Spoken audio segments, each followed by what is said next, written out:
Olá pessoal, tudo bem? Sejam todos muito bem-vindos a mais um vídeo do canal Daniel Costa de Paiva. Nesse vídeo, nós vamos conversar sobre cronograma. Como, através de um instrumento que muita gente considera burocrático, nós podemos tomar melhores decisões, alinhar expectativas e ter melhor acompanhamento das atividades e dos trabalhos que a gente precisa realizar.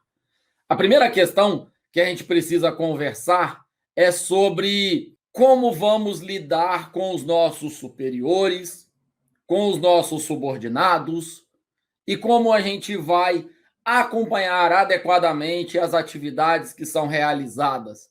Como que a gente vai lidar com imprevistos, como que a gente vai lidar com situações de cansaço, necessidade de férias, dinâmicas em universidade, por exemplo, em escola, que requerem, em determinada semana, uma dedicação maior, porque é uma semana de provas.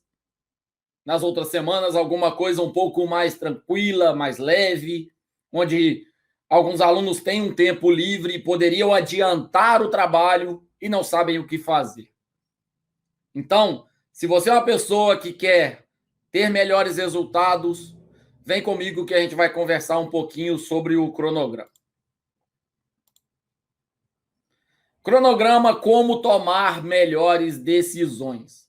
Nessa conversa, nós vamos oscilar, variar entre alunos que querem escolher melhor as atividades que vão realizar, profissionais do mercado, recém-contratados que estão querendo ter um melhor rendimento para agradar os seus superiores. Também vamos falar sobre gestores de projeto, coordenadores de projeto e como alinhar expectativas com os seus colegas de trabalho e também com a sua equipe de médio porte ou de grande porte.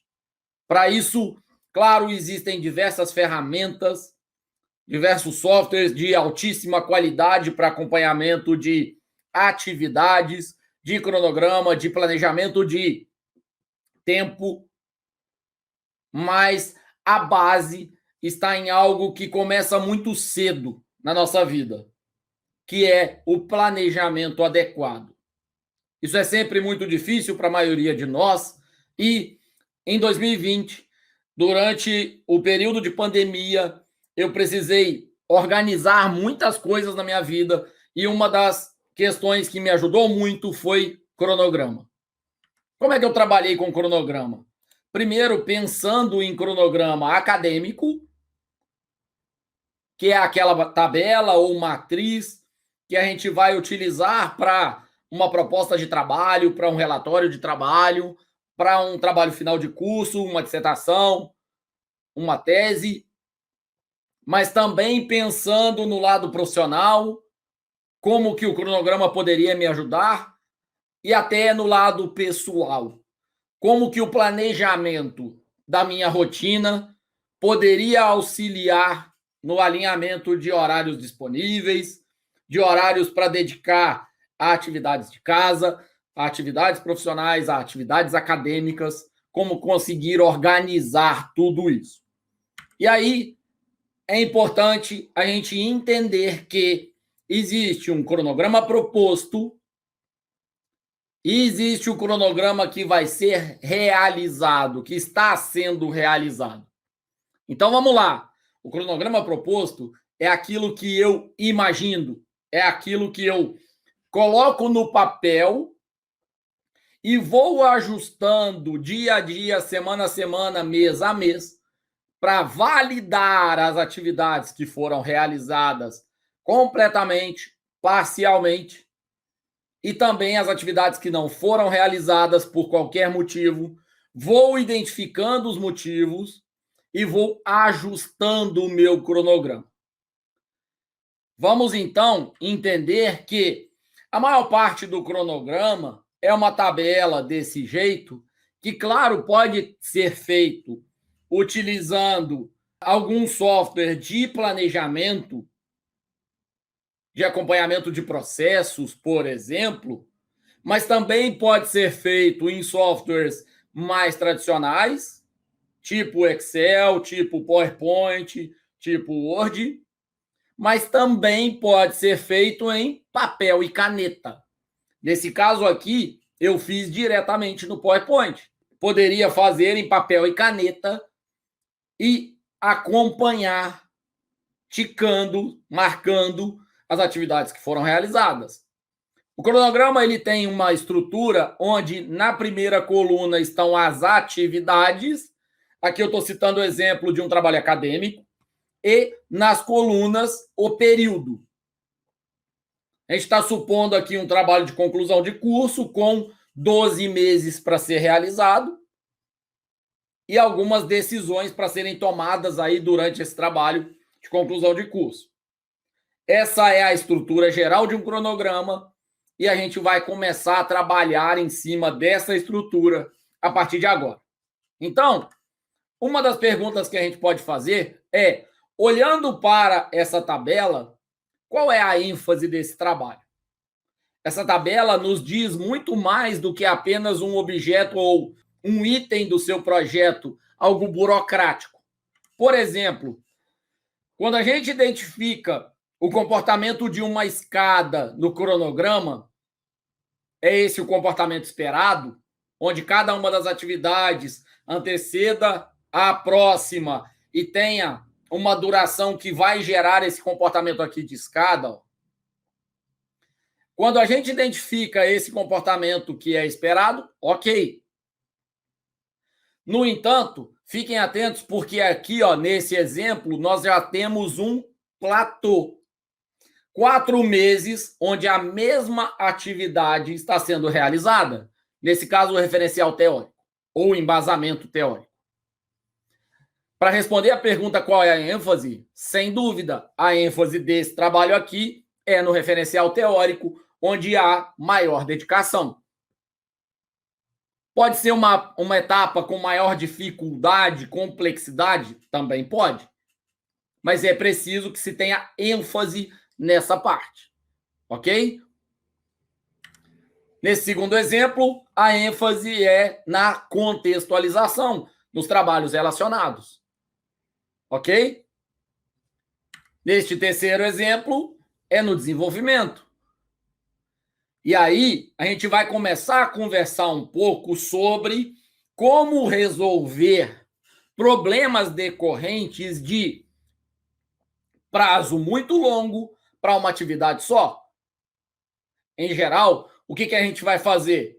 Subdividir esta atividade para que o autor consiga acompanhar, realizar de forma mais adequada, sabendo o que vai fazer em seguida, portanto, tendo muito maior segurança, para que o supervisor consiga acompanhar e auxiliar tanto nas tomadas de decisão quanto nas dicas de atalhos, de melhores caminhos. E, portanto, toda vez que a gente identifica um platô nos trabalhos, ou seja, um longo período para se realizar uma única atividade, a gente vai pensar em subdividir essa atividade. Esse exemplo aqui, a ênfase é no estudo de caso e análise. Beleza? Vamos, então, resolver os problemas dos platôs. Retomei a imagem do desenvolvimento com 5 meses para fazer.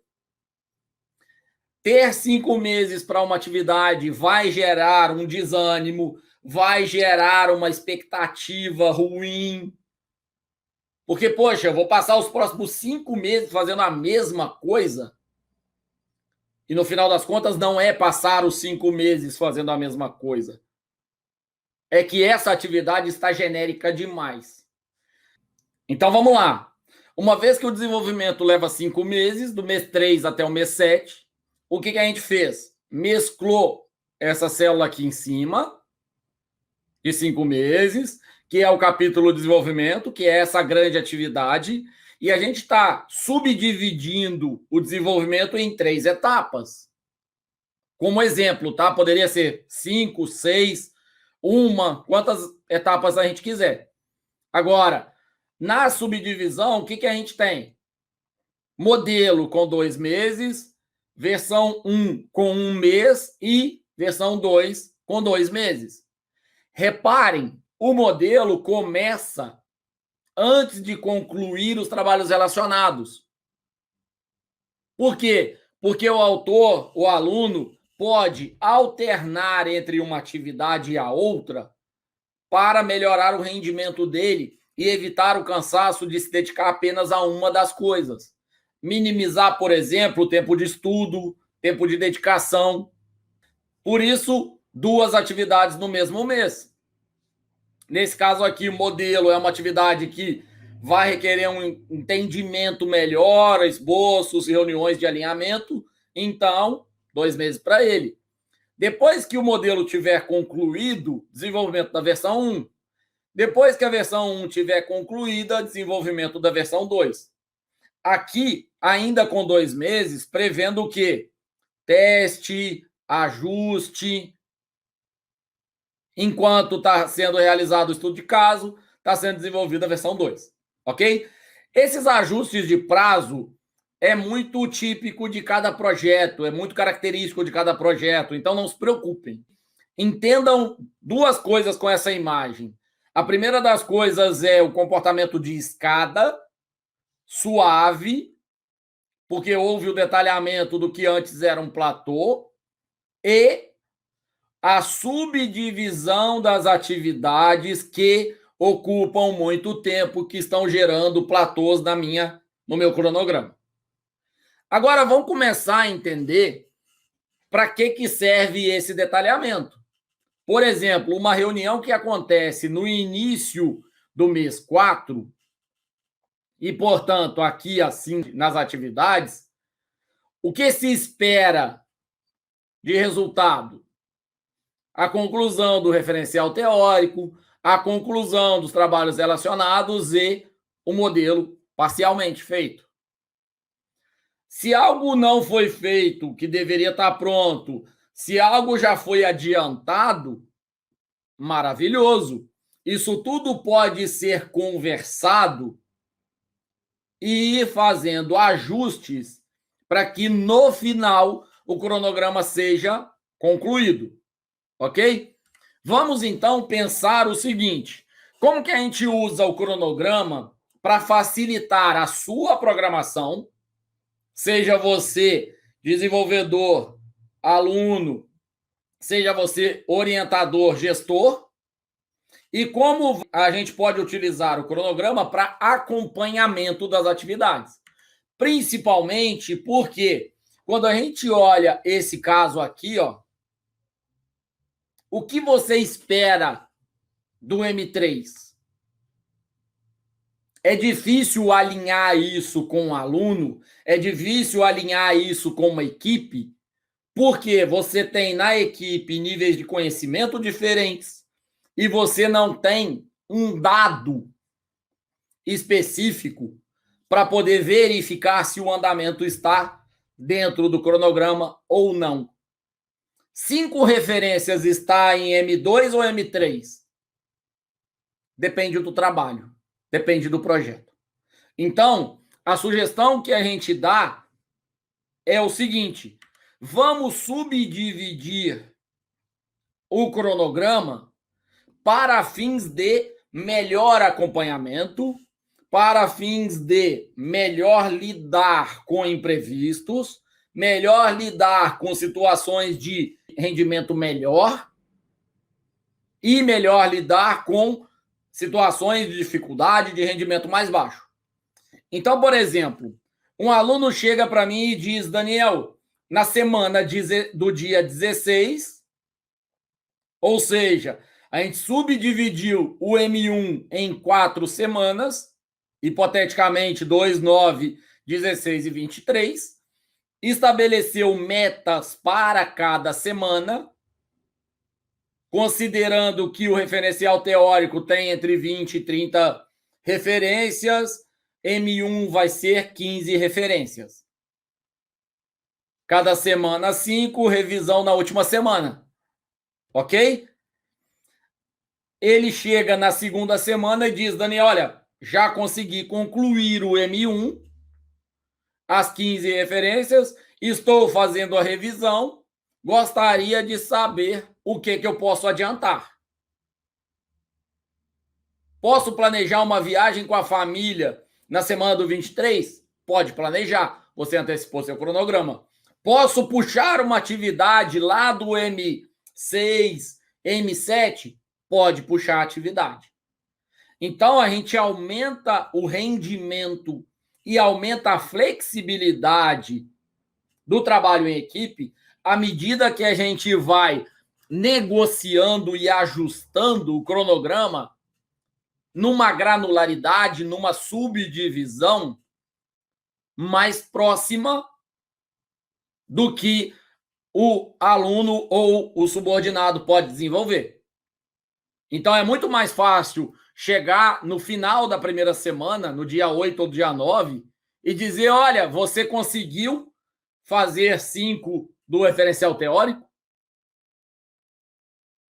Não consegui, tive dificuldade, fiz 3. Ok, vem cá, vamos sentar numa reunião, vamos alinhar, vamos tentar entender por que o rendimento foi abaixo. Não, consegui fazer 8, maravilhoso. Então antecipa a próxima, já fecha, já puxa M2. Decisões estratégicas ficam muito mais fáceis quando a gente tem um cronograma em maior detalhamento. Então, vamos para algumas sugestões para a gente finalizar o vídeo. A primeira sugestão é: faça um cronograma proposto, mas também faça um cronograma realizado, em realização. Por quê? Esse cronograma em realização, em desenvolvimento e depois o realizado vão te ajudar muito, como vocês viram, a tomar decisões, a alternar entre atividades, por exemplo, de leitura, de desenvolvimento, a escolher semanas para descanso, viagem, atividades da família, semanas de prova, por exemplo, semanas de férias, com menor impacto para o projeto, para a sua vida, para as suas atividades familiares. E vão facilitar muito reuniões e conversas com parceiros de trabalho e com superiores e subordinados. É muito mais fácil entender as demandas e o rendimento olhando para um cronograma detalhado.